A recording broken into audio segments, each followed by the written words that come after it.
Morning विद्यार्थी मित्रों, आज हम कक्षा 7 विषय हिंदी द्वितीय सत्र में पुनरावर्तन 2 के प्रश्नों का अभ्यास करेंगे, जिनमें हमारा पहला प्रश्न है।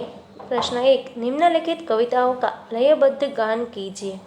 तो विद्यार्थी मित्रों, यहाँ पर हमें जो कविताओं के नाम दिए गए, यहाँ बेटी और धरती की शान, इनका आपको जो है वह लयबद्ध गान करना है।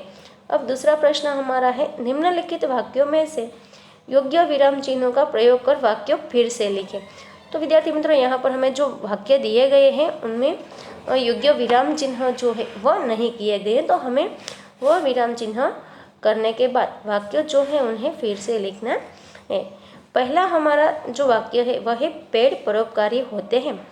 यहाँ पर हम देखेंगे तो इस वाक्य में जो है पूर्ण विराम का जो चिन्ह है वह नहीं किया गया है, तो हम इनमें पहले वाक्य में पेड़ परोपकारी होते हैं में पूर्ण विराम जो है वह चिन्हन करेंगे। दूसरा वाक्य है, वाह कितना अच्छा गाना है। तो विद्यार्थी मित्रों, इस वाक्य में वाह के बाद जो है वह उद्गार चिन्ह का निशान आएगा और फिर कितना अच्छा गाना है पर वाक्य में पूर्ण विराम जो है वह आएगा। तीसरा वाक्य है, छुट्टियों में आप कहाँ कहाँ घूमने जाते हैं। तो विद्यार्थी मित्रों, यह वाक्य को पढ़कर ही हमें ये पता चल जाता है कि यह वाक्य जो है प्रश्नार्थ वाक्य है, जिनमें प्रश्नार्थ की निशानी यानी कि चिन्ह नहीं लगाया गया है, तो हम इनमें प्रश्नार्थ की चिन्ह निशानी करेंगे तो यह सही वाक्य बन जाएगा। आगे का चौथा वाक्य जो है वह, गांधी जी को हम महात्मा कहते हैं। तो यहाँ पर जो वाक्य में शब्द है महात्मा, वह जो है वह इन्वर्टेड कोमा में लिखा जाएगा और बाद में अंतिम में हमें सिर्फ पूर्ण विराम करना है। पांचवा वाक्य है, वह पढ़ने में अच्छा है, खेलकूद में भी अव्वल है। यहाँ सिर्फ हमें जो है पूर्ण विराम करना है वाक्य खत्म होने पर। छठा वाक्य है, जय जवान जय किसान लाल बहादुर शास्त्री ने कहा था। यहाँ हमें जय जवान जय किसान जो वाक्य है उनमें इन्वर्टेड कोमा करके लिखना है और अंतिम में वाक्य पूर्ण होने पर वहाँ पर हमें पूर्ण विराम का निशान करना है। सातवां हमारा वाक्य है, दशरथ राजा के 4 पुत्र थे, राम लक्ष्मण भरत और शत्रुघ्न। इस वाक्य में हमें दशरथ राजा के 4 पुत्र थे के बाद डैश करना है और फिर राम लक्ष्मण और भरत यानी कि राम लिखने पर अल्पविराम, लक्ष्मण लिखने पर अल्पविराम करना है और अंतिम में हमें जो है वह पूर्ण विराम की निशानी करनी है। आठवां हमारा वाक्य है, आशीष दिन रात मेहनत करता है। इस वाक्य में दिन रात शब्द के बीच में डैश करना है और अंत में हमें पूर्ण विराम की निशानी करनी है। अब प्रश्न नंबर 3 हमारा है, निम्नलिखित शब्दों को उचित क्रम में रखकर अर्थपूर्ण वाक्य बनाइए। इनमें हमारा पहला जो है वाक्य वह है का गुजरात पावागढ़ गौरव। इसका सही वाक्य बनेगा कि पावागढ़ गुजरात का गौरव है। दूसरा वाक्य है, उपयोगी पेड़ में मानव जीवन है। इसका सही वाक्य बनेगा, मानव जीवन में पेड़ उपयोगी है। तीसरा है, चाहिए समय हमें खेलते रहना सावधान। इसका सही वाक्य बनेगा, खेलते समय हमें सावधान रहना चाहिए। चौथा वाक्य है, संगति की लोगों हमें चाहिए सज्जन करनी। इसका सही वाक्य बनेगा, हमें सज्जन लोगों की संगति करनी चाहिए। पांचवा वाक्य है, अपनी हमेशा बात योग्य चीज वस्तुएं है जगह रखना। इसका सही वाक्य बनेगा, हमेशा अपनी चीज वस्तुएं योग्य जगह रखना अच्छी बात है। फिर हमारा पांचवा प्रश्न है, अब निम्नलिखित अपूर्ण कहानी को अपने शब्दों में मौखिक एवं लिखित रूप में पूर्ण कीजिए। तो विद्यार्थी मित्रों, यहाँ पर हमें जो कहानी दी गई है, पहले तो आपको इसे मौखिक सुनानी है और इसके बाद आपको जो है वह लिखनी भी है। तो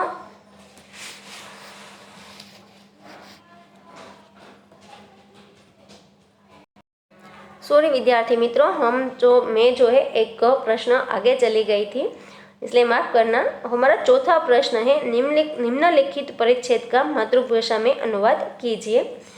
तो यहाँ पर हमें जो पैराग्राफ दिया गया है हमारी मातृभाषा यानी कि गुजराती, तो हमें इसका गुजराती में अनुवाद करना है। सारी स्थिति स्पष्ट थी, इसका गुजराती होगा, सारी स्थिति जो है वह स्पष्ट थी। प्रजापतिने कहा देवता ही श्रेष्ठ है। प्रजापतिए કહ્યું देवता જ श्रेष्ठ है। जानते हो क्यों? जानो છો શા માટે? इसलिए कि उन्होंने सहकार की भावना से काम किया, એટલા માટે कि એમણે सहकारनी भावनाથી काम કર્યું। खुद भी खाओ और दूसरों को भी खिलाओ, પોતે પણ ખાઓ અને બીજાને પણ ખવડાવો। જીવો और जीने दो, તમે પણ જીવો અને બીજાને પણ જીવવા દો। वह थी इनकी विशेषता, એ હતી એમની વિશેષતા। इन्होंने बुद्धि से काम लिया, એમણે બુદ્ધિથી કામ લીધું। સૂઝબૂઝ દેખાણી એટલે કે સૂઝબૂઝ દેખાડી। वे आमने सामने बैठ गए, તે सामसामा બેસી ગયા। एक दूसरे के मुंह में लड्डू देते रहे, एक बीजाना मोढ़ाમાં लाडू આપતા રહ્યા। થોડી देर में थाल साफ कर दिया અને થોડી જ વારમાં આખા થાળના લાડુ છે એ ખવાઈ જાય છે। तो हमें अपना पांचवा प्रश्न है, निम्नलिखित अपूर्ण कहानी को अपने शब्दों में मौखिक एवं लिखित रूप में पूर्ण कीजिए। तो चलिए अब हम इस कहानी को जो है वह आगे जहाँ से ख़त्म हुई थी वहाँ से आगे ले जाएंगे। तो शुरुआत से देखते हैं कहानी हम। रामपुर नामक गांव था। उस गांव में भोलू नाम का एक लड़का रहता था। वह पढ़ाई करता था। एक दिन वह पाठशाला जा रहा था। रास्ते में उसे रेल की पटरियों को पार करना पड़ता था। उसने देखा कि रेल की पटरी पर एक जगह से उखड़ी हुई है। भोलू ने सोचा कि इससे तो बड़ी दुर्घटना हो सकती है। उसी समय रेलगाड़ी दूर से आ रही थी। भोलू ने उसे देखा। संजोग से भोलू ने उस दिन लाल कमीज पहनी हुई थी। तुरंत उसने सोचा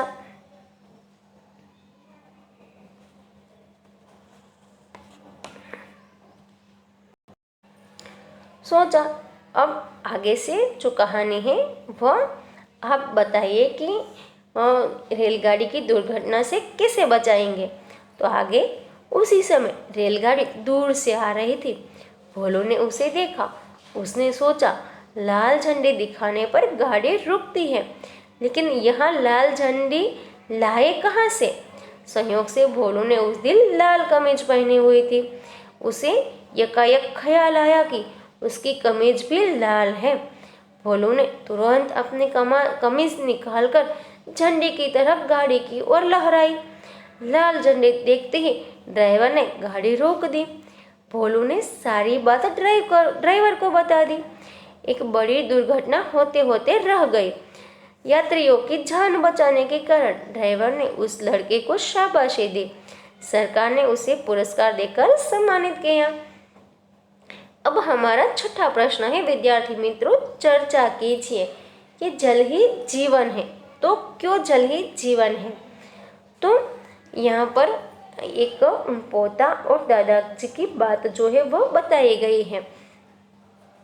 तो हर्ष दादाजी से कहता है जल को जीवन क्यों कहते हैं? दादाजी जब तुम्हें प्यास लगती है तब क्या अनुभव करते हो? हर्ष बस यही कि पानी मिले तो जान में जान आए।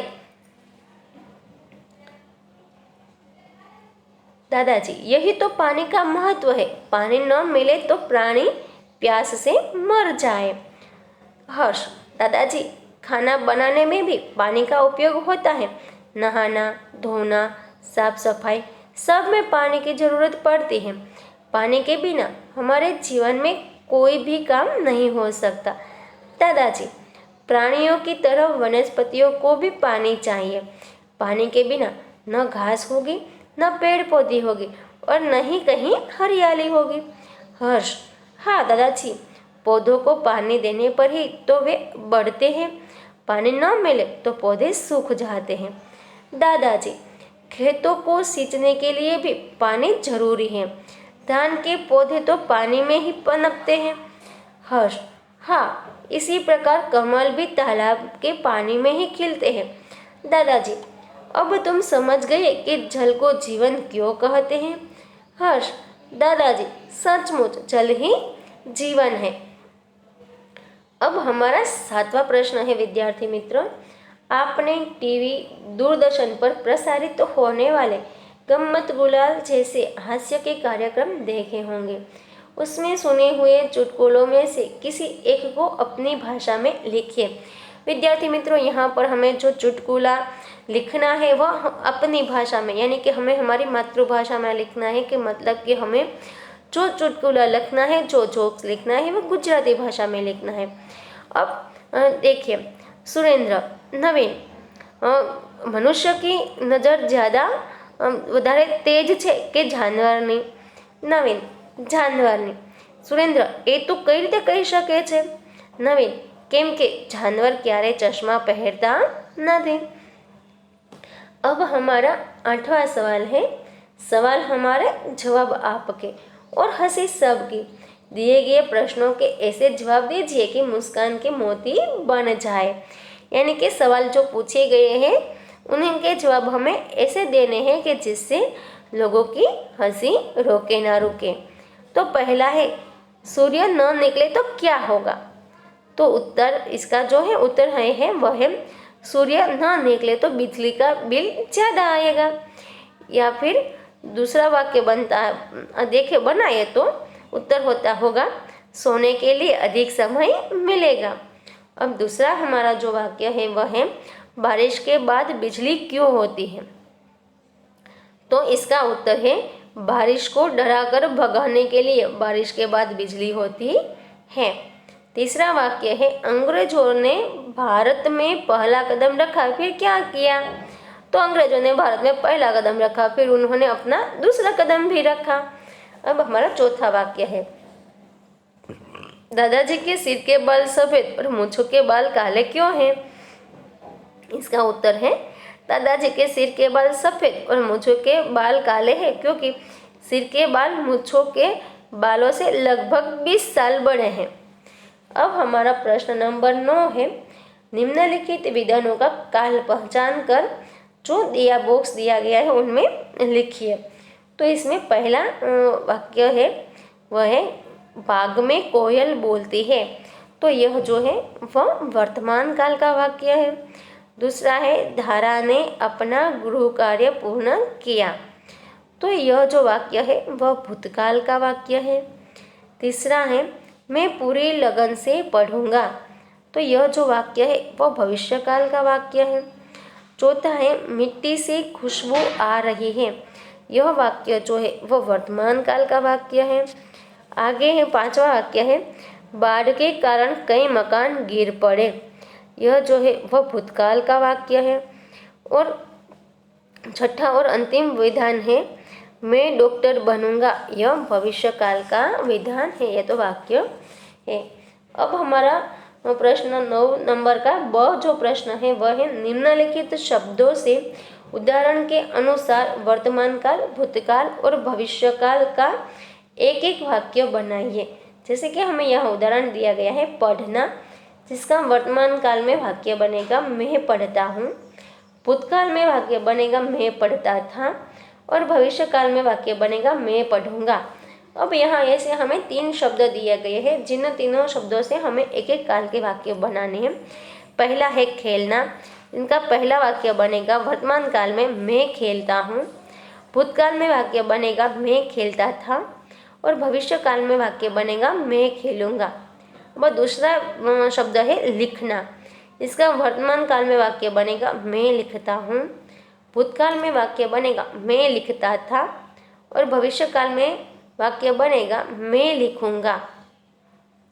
तीसरा शब्द है दौड़ना, इसका वर्तमान काल में वाक्य बनेगा मैं दौड़ता हूँ, भूतकाल में वाक्य बनेगा मैं दौड़ता था, और भविष्य काल में वाक्य बनेगा मैं दौड़ूंगा। तो विद्यार्थी मित्रों, यहाँ पर हमारा पुनरावर्तन 2 जो है वह समाप्त होता है। आशा करती हूँ कि इस पुनरावर्तन 2 के सभी प्रश्नों के जवाब जो है वह आपको अच्छी तरह से समझ में आ गए होंगे। धन्यवाद।